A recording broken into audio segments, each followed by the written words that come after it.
Assalamualaikum warahmatullahi wabarakatuh. Sila tekan butang subscribe, dan share video ini tau. Bismillahirrahmanirrahim. Alhamdulillahirabbil alamin. Wassalatu wassalamu ala asyrafil anbiya'i wal mursalin wa ala alihi wa sahbihi ajma'in. Rabbi shrah li sadri wa yassir li amri wahlul 'uqdatam min lisani yafqahu qawli. Amin. Hari ini kita akan bersambung 25 kisah Nabi dan Rasul.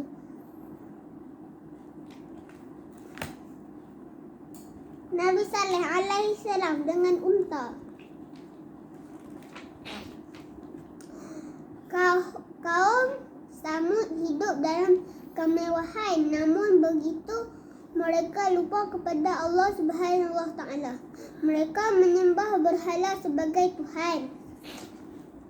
Nabi Saleh alaihi salam diutus oleh Allah Subhanahu wa taala kepada kaum Samud. Baginda menyeru kaum Samud supaya menyembah Allah Subhanahu wa taala.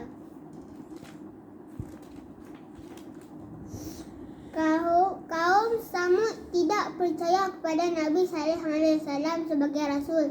Mereka mahu Nabi Saleh alaihi salam menunjukkan bukti yang baginda seorang rasul. Mereka berjumpa Nabi Saleh alaihi salam.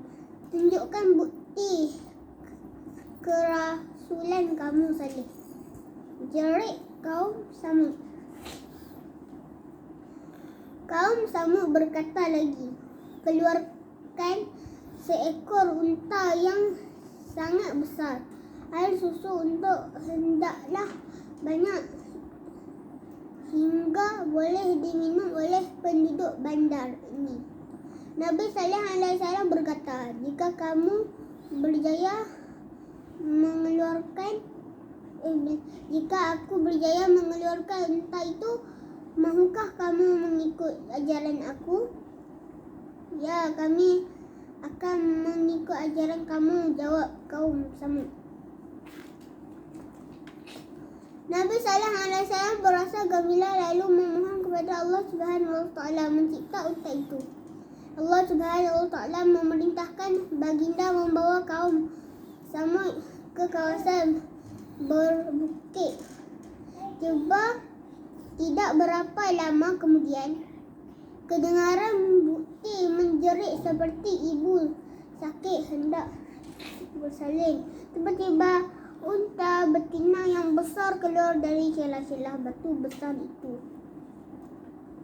Kaum Samud tercengah melihat unta itu. Kemudian unta itu melahirkan anak. Setengah kaum Samud beriman kepada Allah Subhanahu wa taala dan mengaku Nabi Saleh alaihi salam sebagai rasul Allah Subhanahu wa taala. Memang benar Nabi Saleh alaihi salam rasul Allah Subhanahu wa taala, kata kaum Samud yang beriman. Kaum Samud merancang untuk membunuh dua beranak. Kaum Samud yang degil masih tidak percaya kepada mukjizat Nabi Saleh alaihi salam. Mereka juga tidak mahu menerima ajaran baginda.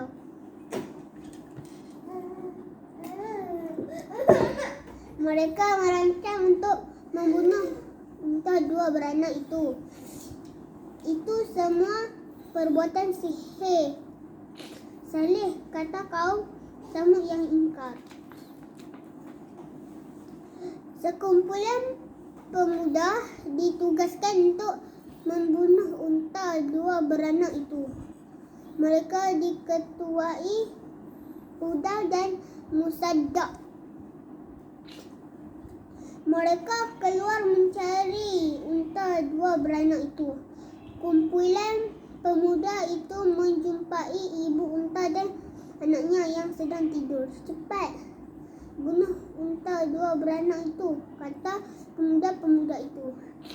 Pemuda-pemuda itu memanah ibu unta. Ibu unta rebah.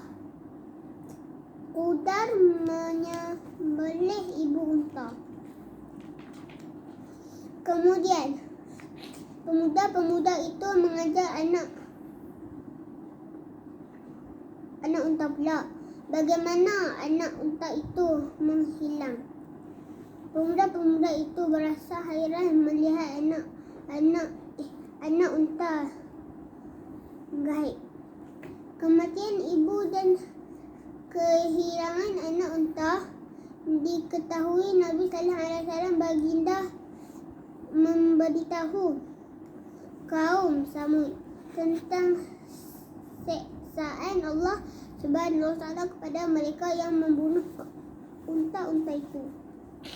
Pemuda-pemuda itu semakin marah. Mereka hendak membunuh Nabi Sallallahu Alaihi Wasallam pula. Pemuda itu mengintip Nabi Sallallahu Alaihi Wasallam. Mereka sembunyi di sebalik batu besar. Tiba-tiba batu besar dari atas bukit menghempak Qudar dan Musaddak. Kepala mereka hancur berkecai. Pemuda-pemuda lain menyelamatkan diri. Cepat selamatkan diri, kata pemuda-pemuda itu. Kaum Samud yang tidak beriman turut menerima siksaan Allah Subhanahu wa Ta'ala. Wajah mereka menjadi hitam legam. Petir berlaku yang memecahkan gegendang kaum Samud. Ini diikuti gempa bumi yang menelan kaum Samud. Nabi Sallallahu Alaihi Wasallam dan pengikut-pengikut baginda berpindah ke negeri Palestin. Mereka menetap di Ramallah. Sekian, terima kasih.